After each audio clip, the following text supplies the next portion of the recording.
Okay, folks, welcome back. We continue to cover live testimony in the Stanley Liggins case out of Iowa, the case of a man accused of killing 9-year-old Jennifer Lewis. This is an old, cold case. It's been tried twice already. It's been flipped on appeal twice. So we're listening to a good deal of old-style scientific evidence from before the days of DNA. Ashley Willcott is on the line with me here on the Law&Crime Network. Ashley, we're talking about blood type analysis. We're talking about body fluid type analysis. These days, we just don't hear this kind of testimony in court.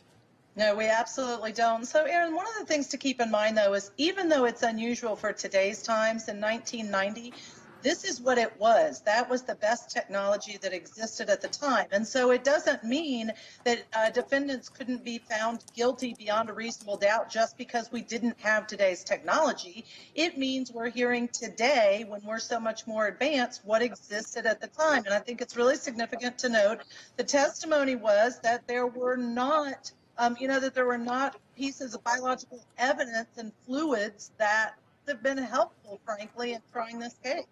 So ultimately, what's that mean for the jury here? I mean, is this just another situation where we're trying to put a guy in an area and then assume he's the guy who did it? Well, I do think it's not good direct circumstantial evidence, as we already heard from the other attorney that joined the show today. It does mean that it's linking all, connecting all the dots, but they're not very strong 28 years later to say this is the man beyond a reasonable doubt who committed this crime, in my opinion. Yeah, I mean, there's just a lot of oddities in this case. It sounds like they were looking for a guy who was in the area. They kept hearing this guy's name pop up. And then they start looking through files and they see that he'd been similarly accused in the past, okay, which is this is just a long drawn out way of saying the usual suspects is what it seems. Yeah, it is. Now, I want to comment, though, on the other transaction. You mentioned this earlier, and whether or not it should be admissible as a similar transaction. I agree with you, Aaron, that nowadays we see that really stretched, and sometimes I feel like it's more prejudicial than it is a similar transaction.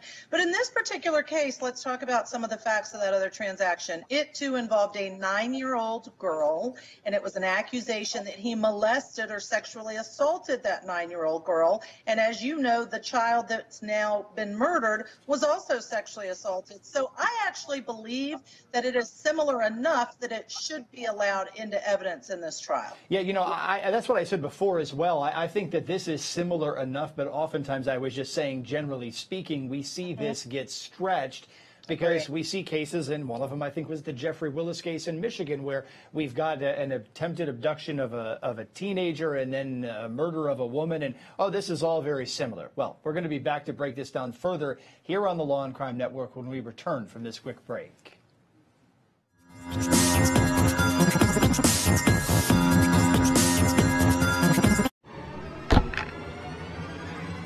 We have a body fluid analyst on the stand who now works with DNA, but of course in 1990, when this case originally happened, DNA was not known to exist. It wasn't tested in criminal cases.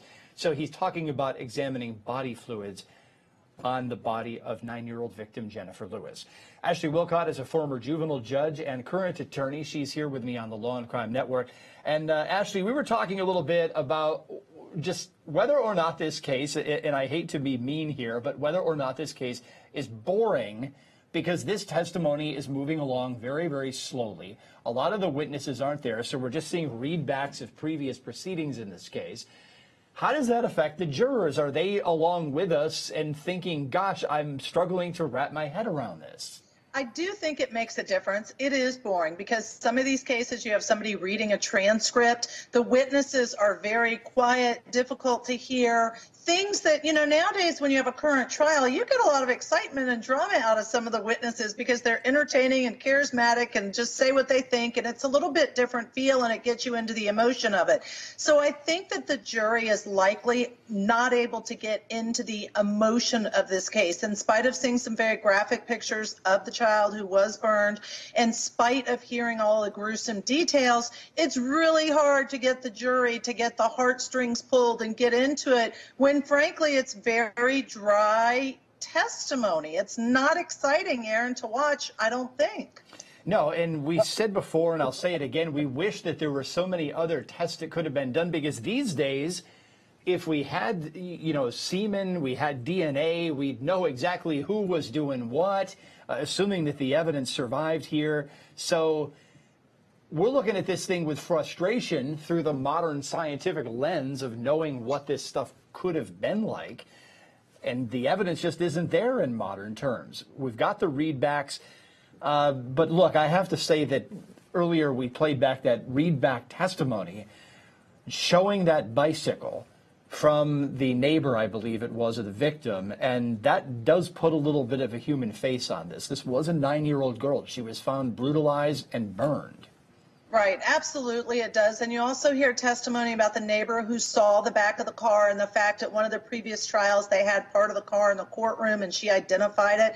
But you know, the other piece of this, Aaron, is this jury going to be able to focus? I think this jury at this point is probably saying, okay, where's the evidence he did it? Like, how do we know he did it? Did he do it? What did he do? And so I think they're still waiting to hear about a smoking gun. At least if I were a juror, I would be, and they haven't heard that yet. Yeah, I'm still waiting to get that kind of evidence myself. Maybe it just won't be here. Maybe this is just a thing where the jurors are going to have to go back there and say, look, a lot of emotions been drained out of this, but there's a dead victim here. We have to try to find justice. We will be right back after this quick break.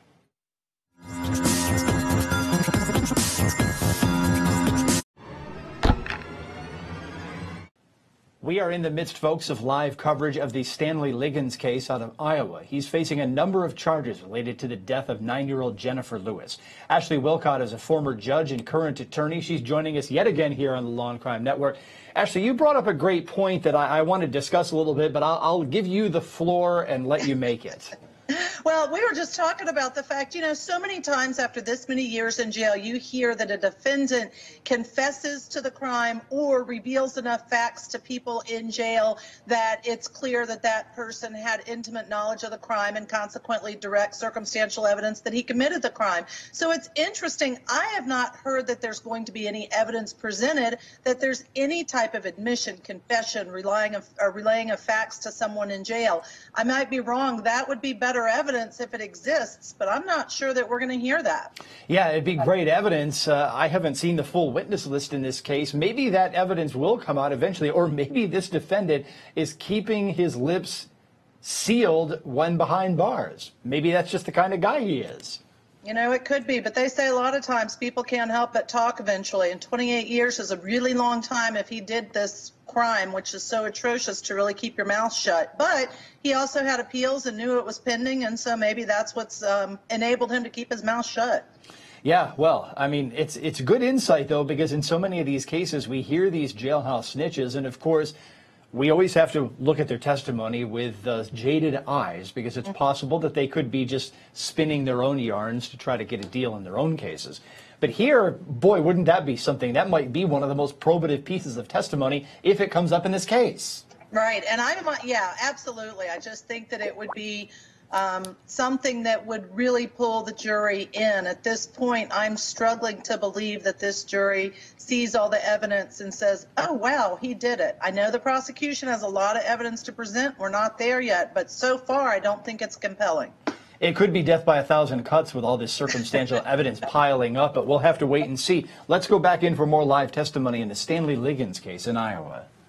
Live testimony there from a forensic analyst in the Stanley Liggins case in Iowa. This is a murder case involving the death of 9-year-old Jennifer Lewis. Ashley Willcott is on the line with me yet again to sort of break this case down for one last time today. If you'd like to continue watching, you can always watch the raw feed on lawandcrime.com. Ashley, I'm waiting for some critical points to be made here. I'm waiting for that piece of evidence that's going to flip my mind towards guilt, if it indeed is going to be flipped that way, because the defendant is innocent as he sits there right now, and I'm waiting for it, and I just don't see it yet. I think we're on that same boat, you know, and some of the viewers on the chat have been saying the same thing. There just hasn't been compelling evidence yet. You know, circumstantial evidence doesn't mean that it's hard to prove a case. But in this case, without the direct circumstantial evidence, it's really hard to believe that he did it at this point in time. Now, keep in mind, what, 3 weeks, I think they said this trial should last. And so I'm sure there's a lot more evidence to come. But we certainly, in my opinion, haven't heard anything yet to say this defendant did this crime. And sometimes that's what happens in these cases. We sit here, we watch it for a week, or I watch it for a week, and I say, I don't see it yet. And then the next week comes in, and then bam, that's when I see the connections out getting made. So this might all be foundational. Right. And, you know, the reality is I'm a self-professed trial nerd. I love trial work. I love watching trials. I love getting involved in how to do a good trial. The reality is trials often are boring to jurors, right? It's not all exciting and drama. And so the tediousness is sometimes necessary. And then you do get to the point where, wow, boom, here's the evidence that pulls it all together to show beyond a reasonable doubt this defendant did it. So that may happen yet in this case. Well, look, I mean, it's one thing to say that the evidence isn't presented the way a rock concert or the Super Bowl would be presented, but here I'm just waiting for the connections to get made. Maybe some of it is just that we're not seeing the evidence the way we normally do because so much of it was readback testimony from previous proceedings. And when you're getting a readback, you're getting something very, very sterile because you're missing all the nonverbal communication that the evidence, or rather the witness would normally be giving us because the witness would have normally been at the scene and then in the witness chair. You don't get that with a readback. You also don't get the prosecution and defense getting to use their own personality and their inflection of their voice and asking questions because they simply are reading what's on a piece of paper. So I think it's twofold as to what you're missing when you have to read a transcript.